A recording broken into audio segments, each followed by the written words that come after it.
수요예배 나오신 모든 분들을 주님의 이름으로 환영합니다. 우리 이 시간 기도하며 주님 앞에 나가도록 하겠습니다. 하나님 감사합니다.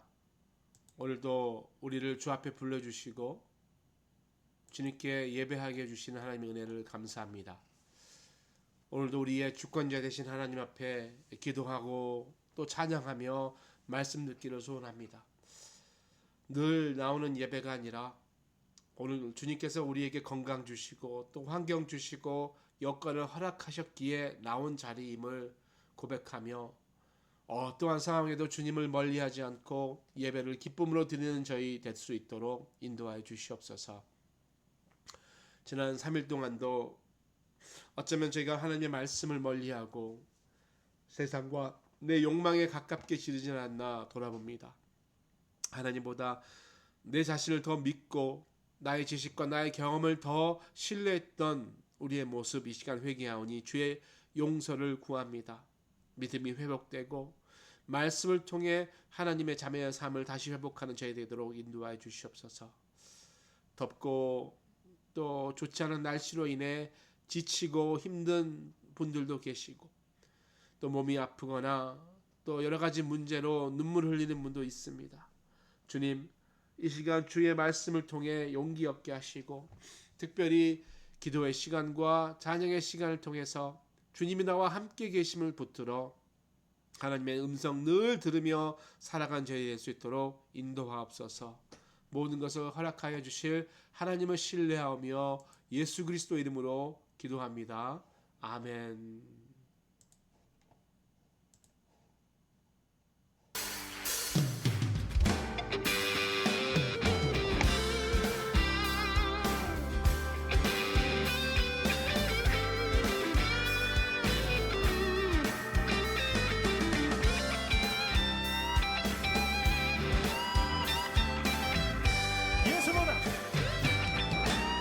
예수보다 더 큰 사랑 그 누구도 줄 수 없네. 우리에게 자유 주신 그 큰 사랑. 한 번 더. 예수보다 더 큰 사랑 그 누구도 줄 수 없네.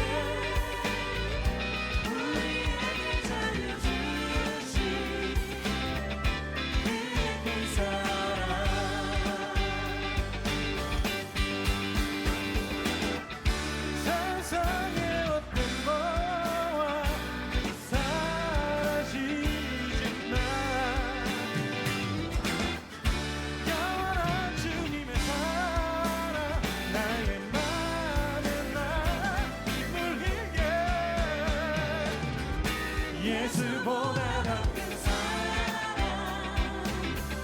그 누구도 줄 수 없네. 우리에게 자유 주신 그 큰 사랑.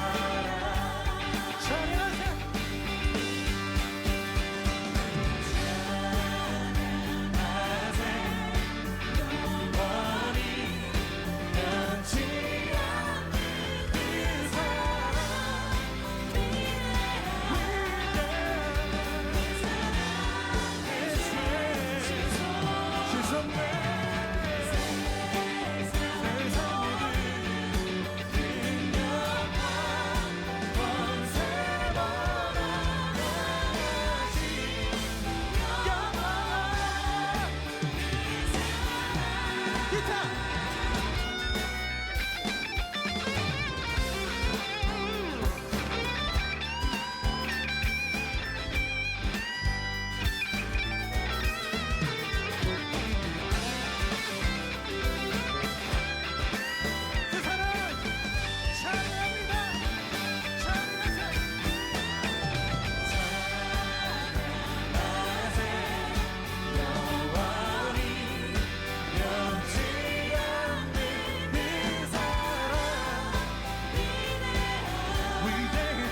그것뿐이에요. 사랑합니다. 사랑합니다. 나의 예수님 사랑합니다. 아주 많이요. 사랑합니다. 나의 예수님 사랑합니다. 그것뿐이에요. 사랑한다 아들아. 사랑한다 아들아. 내가 너를 잘 아노라. 사랑한다 내 딸아. 내게 축복 더하노라. 우리 다시 한번 찬양할까요? 사랑합니다 나의 주님. 사랑합니다 나의 예수님 사랑합니다. 아주 많이요. 사랑합니다 나의 예수님 사랑합니다. 그것뿐이에요. 사랑한다 아들아. 사랑한다 아들아. 내가 너를 잘 아노라. 사랑한다 내 딸아. 내게 축복 더하노라.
하나님의 말씀 마가복음 7장 24절에서 30절까지의 말씀입니다. 신약성경 65면 마가복음 7장 24절에서 30절까지의 말씀, 하나님 말씀 봉독될 때 함께 성경을 읽으시면서 하나님의 음성 듣기를 바랍니다. 하나님의 말씀입니다. 예수께서 일어나사 거기를 떠나 두로 지방으로 가서 한 집에 들어가 아무도 모르게 하시려 하나 숨길 수 없더라. 이에 더러운 귀신 들린 어린 딸을 둔 한 여자가 예수의 소문을 듣고 곧 와서 그 발 아래에 엎드리니, 그 여자는 헬라인이요 수로보니게 족속이라. 자기 딸에게서 귀신 쫓아내 주시기를 간구하거늘 자녀로 먼저 배불리 먹게 할지니 자녀의 떡을 취하여 개들에게 던짐이 마땅치 아니하니라. 주여, 올소이 다마는 상아래 개들도 아이들이 먹던 부스러기를 먹나이다. 이 말을 하였으니 돌아가라. 귀신이 내 딸에게서 나갔느니라. 여자가 집에 돌아가 본즉 아이가 침상에 누웠고 귀신이 나갔더라.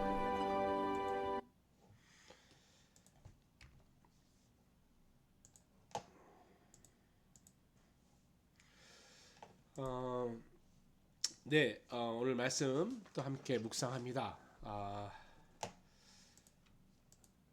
네, 카메라가 조금 이상한데요. 좀 이상하더라도 말씀에 집중하실 수 있기를 소원합니다. 사복음서 이렇게 쭉 보다 보면 이제 특별히 마가복음 보면 계속해서 예수님이 제자들에게 너는 믿음이 없다, 믿음이 작다라고 한탄하시면서 안타까운 모습이 많이 나옵니다. 그러나 또 믿음이 좋다고 칭찬하신 분들도 있지요. 두 사람인데 둘 다 이방인이라는 특징. 그러니까 안 믿었던 사람들이라는 거, 새신자라는 거죠. 그 중에 한 명이 바로 스로보니게 여인, 또 예수님이 오실 필요도 없이 그냥 말로만 하셔도 자신의 하인이 나을 거라면은 로마의 백부장, 이제 이렇게 두 명이 칭찬하셨던, 믿음이 좋다라고 칭찬하셨던 두 사람 아니겠습니까? 누군가가 찾아와서 치료해줘야 할 때 백부장은 말로만 해도 나을 것이다. 이런 믿음은 이스라엘에서 보지 못했다라고 예수님 말씀하셨죠. 스로보니 여인도 그랬죠. 마태복음 보면 네 믿음이 크다라고 칭찬하셨거든요. 근데 왜 이 여자가 나왔는가? 결국 자신의 자녀 때문에 문제겠죠. 자녀의 문제를 가지고 예수님 앞에 나오는 것, 그를 통해서 자신도 믿음이 성장하고 자녀도 낳는 것. 여러분, 우리도 자녀의 문제 가지고 주 앞에 나가야 됩니다. 우리의 기도의 자리로 나가서 우리의 자녀의 문제가 없으면 자녀의 건강과 또 학업과 관계를 위해서 우리가 기도해야 되죠. 하나님은 좋으신 하나님이세요. 그 문제 해결뿐만이 아니라 우리의 믿음도 칭찬해 주신다라는 거죠. 꼭 여러분 자녀를 위해서 기도하시는 또 우리 모두 되실 수 있기를 바랍니다. 자, 지난주에 바리새인들 서기관들이 예수님이 손 안 씻는 것 갖고 논쟁했잖아요. 지적했잖아요. 그러면서 자기들의 유전, 자기들의 전통을 지켜라 하면서 오히려 하나님의 계명을 저버리는 모습, 아버지 부모를 공경하지 못하는 모습을 예수님이 지적하셨죠. 아무튼 그 일 후에 두로 지경으로 이제 들어가시게 됩니다. 24절 보니까 두로 지방으로 가서 이제 어떤 집에 들어가게 하는 거예요. 페니키아 지역의 두로지요. 갈릴리 북서쪽으로 약 한 60km 정도 떨어진 곳인데요. 지금의 이제 레바논 지역을 이야기합니다. 지금 이제 분쟁 지역이죠. 이스라엘과 레바논 또 상황이 좀 어려워지고 있는데요. 여기서 이제 중요한 것은 두로의 위치는 아닙니다. 제가 지금 하고 싶은 말은 여기가 이제 이방인 지역이었다라는 거죠. 그러니까 유대인들이 보기 어떤 지역? 부정한 지역이었다라는 거죠. 이방 사람들이 사는 것. 그런데 이 이방인 사람들이 사는 이 지역에 예수님이 우연히 가신 게 아니라는 것을 오늘 말씀을 통해서 알 수 있다라는 거죠. 유대인이지만 일부러 그 지역에 가셨다라는 것.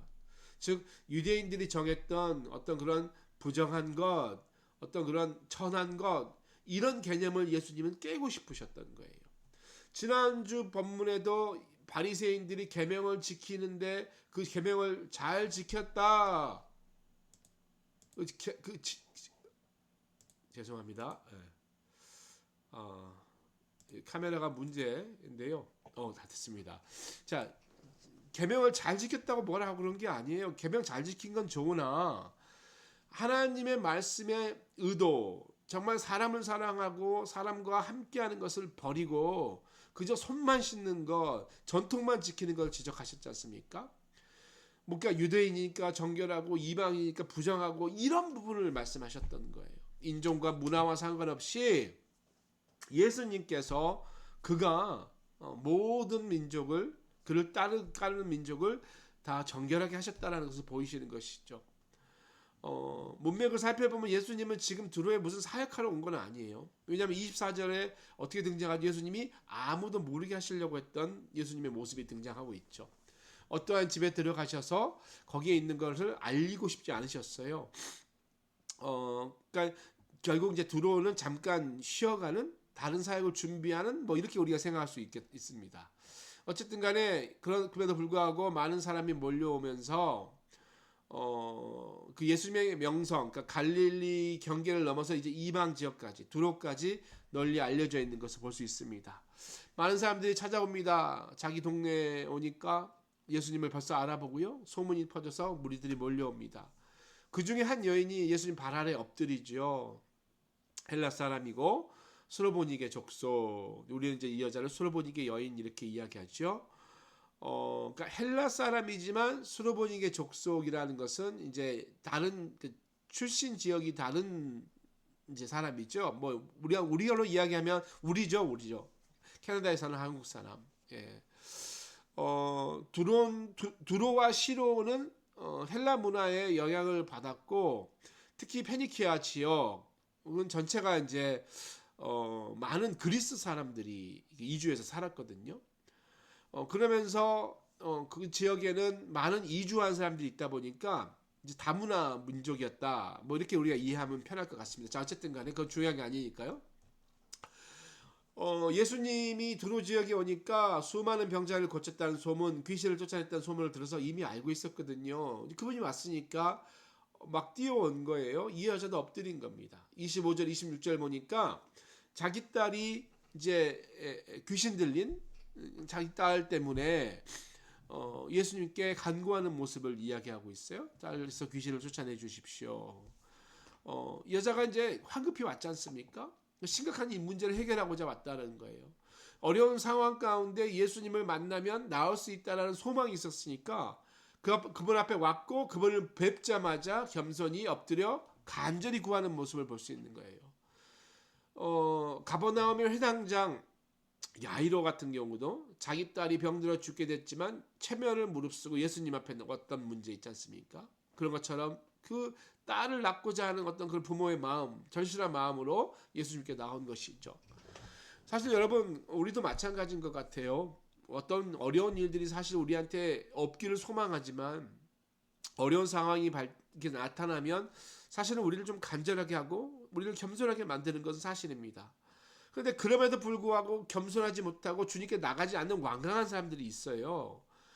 지금 우리가 토요일마다 출애굽기 강의하고 있습니다만 8번째 이제 재앙 들어가는데 그 재앙을 다 거치면서도 그들의 마음이 완곡했다 이렇게 표기하고 있거든요. 그러니까 바로 왕처럼 어려움이 있어도 뭐 자존심인지 아무튼 끝까지 버티는 사람들이 있습니다. 그러니까 결국 모든 상황이 자기 통제 가운데 있다고 생각하는 것이죠. 근데 그것은 잘못된 생각입니다. 우리 연약한 인간으로서는요, 사실은 실제로 우리가 할 수 있는 일은 그렇게 많지가 않습니다. 하나님의 도움 없이는, 하나님의 다스림 없이는, 그러니까 우리는 그냥 순종하는 것 뿐이거든요. 근데 내 힘으로 해보겠다 큰 착각하는 것 아니겠습니까? 어려운 상황 닥쳤지만 내가 그것을 버티는 것이 아니라 이 여인처럼 겸손하게 주님의 앞에 나와서 엎드리는 거예요. 아니면 뭐 혼자 스스로 버티면서 한번 뭐 고생해 보는 거죠. 뭐 왜 이렇게 어려움이 오는지를 알 수 없으나 또 어떤 분은 왜 하필이면 나만 이런가 이렇게 질문할 수도 있습니다만 그런 질문보다는 여러분 사람에게 누구나 다 우리 인생이 그렇지 않습니까? 어려울 때가 옵니다. 좋을 때도 있지만 힘들 때도 있어요. 내가 뭐 죄를 지어서 무슨 형벌이 오고 뭐 그런 경우도 있지만 그게 아니더라도 어려울 때가 있다라는 거예요. 왜 그럴까? 근데 왜 그럴까보다 더 중요한 것은 여러분 그렇게 됐을 때 내가 어떤 생각을 하고 어떻게 행동하는가 더 중요하지 않을까요? 왜냐하면 누구에게나 다 오는 거니까. 한 가지 확실한 것은 여러분 그런 어려움이 올 때 우리는 그것을 기회 삼아서 주님께 더 가까이 나가는 통로로 만들어야 한다는 거예요. 어려움이 없었으면 어쩌면 이 여인도 주님 앞에 나올 일이 없었겠지요. 주 앞에 간절해질 필요가 없었겠지요. 그러나 그 문제 때문에 주 앞에 나오고 주 앞에 엎드렸던 것 아니겠습니까? 문제는 그렇게 주 앞에 엎드렸을 때 주님이 그 문제를 해결하시고 구원을 허락하신다라는 것. 여기 놀라운 방점이 있는 거죠, 여러분. 어려움이 닥쳐도 주님 앞에 나오지 않으면 그 어려운 문제도 그대로고요. 구원도 없습니다. 그러나 어렵지만 주 앞에 나가면 상황은 달라지는 것 아니겠어요, 여러분? 우리가 문제 앞에서 내가 감당할 수 없는 그런 고통 앞에서 자존심이 중요하고 책임이 뭐가 중요하겠습니까? 일단 주님 앞에 나가는 게 중요하다는 거예요. 나오는 그 마음, 여러분, 나오는 그 마음. 여러분, 우리도 주위에 이렇게 전도하실 때 하나님 앞에 나가는 것을 우리가 늘 이야기하잖아요. 주님 믿으십시오 하고 끝낼 수도 있지만 그 후에 그렇기 때문에 우리가 교회 갑시다, 우리 같이 예배 드립시다 이런 말을 하지 않습니까? 그 이유가 다 여기에 있는 것이죠. 여러분, 우리가 어떤 분 그래요, 뭐 평상시에 주님 안 만나다가 어려우면 이렇게 나오네. 여러분, 그것은 사람의 생각이죠. 사람이나 그렇죠. 주님은 그렇지 않습니다. 은혜의 주님은 그런 분이 아니에요. 어떤 상황이라도 나오면 주님이 기뻐하시고 그대로 받아주시는 분이 우리 주님이십니다. 어떠한 죄가 있든지 주님 앞에 나가면 그것을 기뻐하신다는 것 믿으실 수 있기를 바랍니다. 오늘 본문 이 사건 전에는 예수님이 쭉 이렇게 패턴이 있어요. 누구든지 예수님 앞에 나오면 그것을 싫다고 한 적이 없어요. 애들도 제자들이 같이 예수님은 막지 마라 그러셨잖아요. 언제나 사랑으로, 언제나 온유함으로, 언제나 기뻐함으로 사람을 고쳐주셨고 피로를 채워주셨어요. 배고픈 사람의 음식을 주고 오병이어 기적을 베풀고 귀신을 쫓아내고 병자를 고쳐주고. 그런데 오늘은 조금 이상한 패턴의 말씀을 하고 있습니다. 27절에 자녀의 떡을 취하여 개들에게 던짐이 마땅치 않다. 자녀들이 먼저 밥 먹어야지. 너무 어려운 말씀이에요, 여러분. 여러분, 만약에 우리가 예를 들어서 예수님이 오늘 우리 교회에 오셨는데 이왕 오셨을 때 안 믿는 사람 좀 데리고 와서 이렇게 기도받게 하려고 데리고 왔는데 예수님이 그 앞에서 이런 소리 하시면 여러분 어떻게 하시겠습니까? 무슨 시적인 표현이고 막 심사숙고해봐야지 이러겠어요? 아니면 얼굴 빨개서 아유 막 그러겠습니까? 지금 이렇게 표현이 그렇지 이 여인 보고 개라고 하는 거잖아요, 여러분. 개. 여러분, 당시에 개라는 표현이 뭔지 아시지 않습니까? 너무하지 않나? 너무 불친하지 않나? 아무리 능력이 좀 뭐해? 이렇게 이야기할 수 있을 텐데 이 여인은 그렇지 않습니다. 개라고 할지라도 상 안에 있는 부스러기라도 먹지 않습니까? 이런 이야기를 28절에 하고 있어요. 사복음서에 보시면 아까 말씀드린 대로 그 가버나움의 로마의 백부장 칭찬하시고 또 이 여자를 칭찬하시지 않습니까? 이런 믿음은 보지 못했다. 그러면서 오늘 말씀은 이제 마태복음에 보면 나와 있지. 이 여자를 보고 마태복음 15장 28절에 내 믿음이 크도다. 네 소원대로 되리라. 그러니까 개라고 했을 때 그래요. 예수님 제가 개 맞습니다. 그래도 부스러기라도 먹지 않습니까? 도와주세요. 라고 했을 때 믿음이 크다라고 칭찬하셨다라는 거. 이게 도대체 무슨 말인가? 왜냐하면 예수님의 말씀의 뜻을 이해했다라는 거예요. 예수님이 진정 하고자 하시는 뜻이 모욕을 주려고 함이 아니라는 거예요. 살펴보는데요. 여러분, 유대의 전통으로 보면 개라는 것 부정한 존재 아니겠어요? 부정. 근데 여러분, 헬라 문화, 두로 지역은 이제 헬라 문화에서 제가 초장에 좀 깔아놨습니다만 헬라 문화 영향을 받은 사람들은 당시에 개를 집에서 많이 키웠다고 합니다. 이 헬라 문화권의 두로 지역도 가정용 애완개를 많이 키운 지역이다라는 거예요. 지금 예수님께서 이야기하는 것은 이제 그 애완용 개의 의미로 이야기하셨다라는 거예요. 그러니까 당시에 그 지역의 문화를 이해하셨던 것. 그러니까 요즘 시대에 오셨으면은 예를 들어서 예수님은 예를 들 때 2000년 전에 예수님 당시에 말씀만 하시는 것이 아니라 지금의 뭐 AI에 대해서 이야기하고 뭐 스마트폰에서 이야기하고 뭐 이랬다라고 이해하면 되겠습니다. 또 지역적인 특色까지 살려서 한국에 오시면 뭐 김치에 대해서 이야기하고 또 뭐 일본에 대해서 이야기하고 뭐 그러셨겠죠. 어쨌든 간에 지금 이스라엘 사람들, 유대인들은 이방인들을 개라고 부를 때 너희들은 구원받지 못한 부정한 개다라고 이야기했다면 지금 예수님의 개라는 것은 그 부정한 개를 이야기하는 것이 아니라 사람들과 함께 지내는 애완용 개를 이야기하고 있다라는 거예요. 네. 이 말은 뭐냐면 복음에 대해서 이야기하는 거예요. 복음이라는 것은 먼저 유대인들에게 전해져야 한다는 거예요. 유대인들이 좀 빨리 정신을 차리고 복음 듣고 너희들을 통해서 이방인들이 구원받아야 된다. 지금 주님께서 하고 있는 일은 이방인들을 주님이 구원하시는 것도 있지만 주님은 유대인들을 변화시키고 유대인들을 좀 이렇게 개선해서 그들이 온 백성을 선교하고 구원하는데 사용받아지기를 원했다라는 거예요. 그랬잖아요. 여러분 보시면 사도행전 1장 8절 말씀 보시면 이렇게 나와 있어요. 성령이 너에게 임하시면 너희가 능력받고 순서가 있어요. 예루살렘과 온 유대와 사마리아 그리고 땅끝까지. 그러니까 여러분 이것이 차별하는 게 아니라 예수님은 먼저 선택한 민족을 통해서 복음의 확대를 원하시는 거예요. 그러니까 선민의식이 있는데 여러분 선민이라는 것은 잘못된 의식이잖아요. 그러나 여기서의 선민은 먼저 즉 먼저 복음을 받았으니까 먼저 복음을 전해라. 너희가 봉사하고 희생하고 남을 사랑하라는 의미라는 거예요. 그러니까 예루살렘에 먼저 복음이 전해지고 성령이 임하시고 그 성령이 유대로 퍼지고 유대에서 사마리아 이방으로 가고 이방에서 온 열방까지 전해져야 된다라는 것을 이야기하죠. 그래서 27절에 먼저라는 단어가 등장했다는 거예요.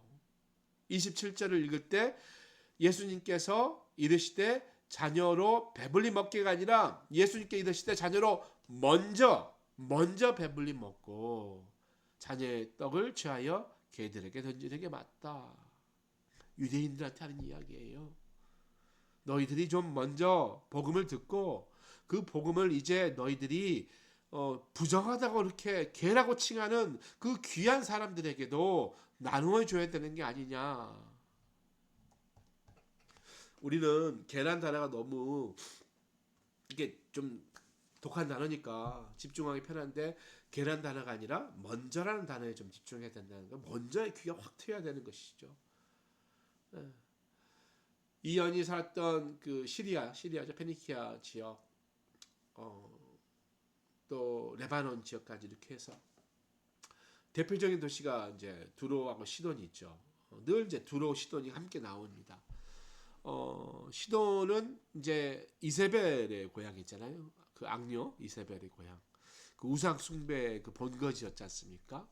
가장 악했던 그 이스라엘 역사 가장 악했던 그 아합 왕의 아내 이세벨의 고향이 시돈이죠. 그리고 이제 바로 옆 동네가 두로예요. 그러니까 워터루하고 키치나 이렇게 생각하면 편합니다. 우상 숭배가 이렇게 이제 뿌리처럼 박혀 있는 나라잖아요. 근데 여기서 주님께서 원하셨던 것은 그동안 헛된 우상을 섬기고 살았는데 이스라엘의 하나님을 인격적으로 믿는 믿음을 가져라라고 초청하고 있는 자리라는 거죠. 그러니까 여인을 거부하거나 모욕하는 것이 아니라 유대인도 이 복음의 현장에 인클루드하면서 이 주님은 이방인만 유대인만이 아니라 정말 주님이 원하시는 것은 이방인의 구원인데 이 구원의 사역에 유대인을 참여시키고 싶었다라는 거예요. 왜? 그들의 하나님이 진짜 하나님이 맞거든요. 근데 그들의 하나님을 잘못 믿고 있으니까 예수라는 분을 통해서 회복을 원하셨다는 거죠. 동시에 이방인 지역에는 그동안 잘못 섬겼던 헛된 우상들을 좀 버리고, 그러니까 익숙한 그들의 삶의 방식을 내려놓고 하나님의 진리의 길로 결단하기를 원하는가, 이제 이런 도전을 하고 있는 모습이죠. 그러니까 딸 문제 해결뿐만이 아니라 복음을 예수 그리스도를 영접할 것인가에 대한 구원의 초청에 대한 질문이다. 이렇게 우리가 이해할 수 있다는 것이죠. 그러니까 그러잖아요. 여자가 대답하잖아요. 그렇습니다, 주님. 유대인들은 저희를 개라고 이야기하지만 그들을 통해서 우리에게 복음을 주신다면 정말 그것이 과연 부스러기 같은 작은 복음일지라도 우리는 그것을 귀하게 받겠습니다. 그러니까 여러분, 이 여자의 믿음이 얼마나 대단합니까? 그래서 마태복음에 예수님, 너의 믿음이 크다. 너 믿음이 크다. 그리고 오늘 말씀 29절에 내 딸이 귀신에서 나갔다. 그러니까 여러분 하나님의 말씀을 오해하면요 굉장히 기분 나쁠 수 있지만 그 말씀의 깊은 뜻을 이해하면 그 안에 엄청난 은혜가 흐르는 건 아니겠어요? 마가복음은 계속해서 유대인들을 향해서 또 예수님을 공격하는 그런 바리새인들, 서기관들에게 깨달음을 주기 위해서 가르침을 주고 있죠. 오늘 말씀도 그 맥락 가운데 계속 흘러가는 말씀 아니겠습니까? 말씀 마무리하는데요. 먼저 주님 말씀 볼 때 우리도 곡해하지 않을 수 있도록 좀 말씀을 잘 바라봐야 되죠. 그리고 특별히 이해가 되지 않은 말씀이 있으면 또 우리 교회 장로님들이나 또 저에게 이렇게 질문해 주시면 좋을 것 같고요. 오늘 말씀은 특별히 우리가 하나님께서 복음을 주셨다면 복음을 주신 이유가 있다라는 것이죠. 땅 끝까지 복음을 전하기 위해서.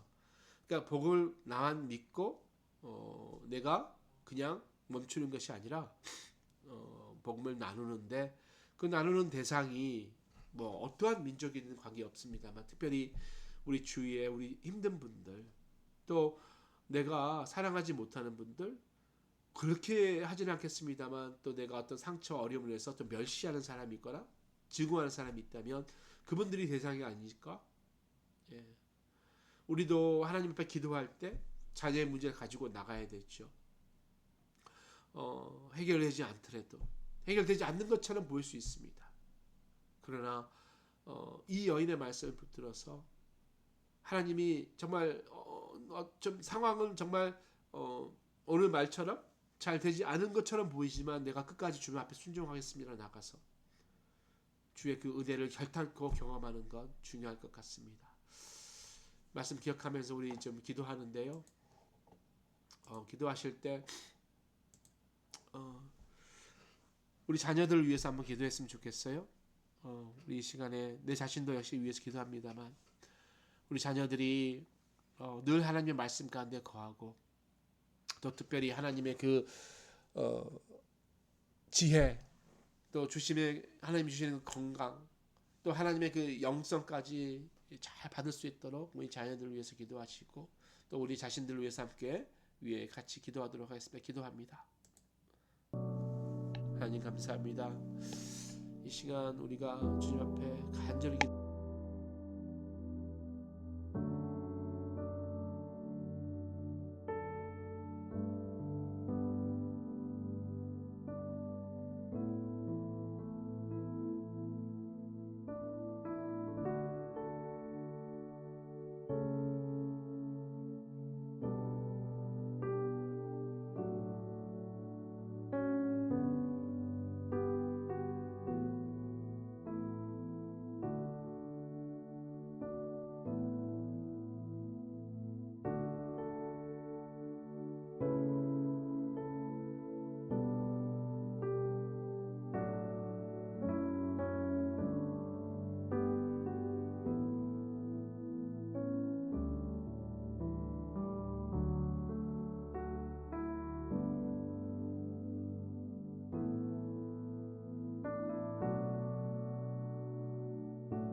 우리 계속해서 기도합니다. 우리 주위에 아픈 분들, 우리 주위에 도움이 필요하신 분들, 오늘 말씀처럼 상황은 나아지지 않을지 모르지만 여전히 하나님께서 그들을 사랑하시기 때문에 우리의 섬김과 또 우리의 말씀의 증거와 또 상황을 통해서 그들을 위로하고 또 그들을 위해서 계속해서 중보할 수 있도록 하나님 도와주십시오. 기도했으면 좋겠고요. 또 아울러서 교회를 위해서 기도합니다. 교회 예배를 위해서 기도해 주시고요. 또 우리 교육부에 있는 우리 자녀들 하나님 앞에서 말씀을 잘 훈련받아서 이 땅에서 하나님은 능력 가운데 잘 쓰여질 수 있도록 그들의 예배 또 교육자들을 또 그들의 선생님들을 위해서 한번 같이 중보하며 나아가도록 하겠습니다. 기도합니다. 할렐루야. 하나님 이 시간에 몸이 아프신 분들 위해서 저희들 간절히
하나님 감사합니다. 오늘 말씀을 통해서 주의 복음이 유대인들을 통해 이방인들에게로 또 이방인들을 통해 온 열방까지 전해질 것에 대한 예수님의 기대 또 그런 흐름에 대해서 바라보았습니다. 그리고 또 그것이 잘 실현되지 않음에 주님이 안타까워하심도 함께 저희들 꿰뚫어 볼 수 있었습니다. 주님 우리를 사용하여 복음 전하시길 원하실 텐데 사용받는 저희 되게 해 주시고 특별히 우리 주위에 복음이 필요한 사람들에게 우리의 삶을 기꺼이 내어드릴 수 있는 그런 여유와 또 성령의 충만함도 저희들 허락하여 주시옵소서. 하늘에 계신 우리 아버지 이름을 거룩히 하게 하시며 아버지의 나라가 오게 하시며 아버지의 뜻이 하늘에서와 같이 이 땅에서도 이루어지게 하소서. 오늘 우리에게 일용할 양식을 주시고 우리가 우리에게 잘못한 사람을 용서해 준 것 같이 우리 죄를 용서해 주시고 우리를 시험에 빠지지 않게 하시고 악에서 구하소서. 나라와 권능과 영광이 영원히 아버지의 것입니다. 아멘.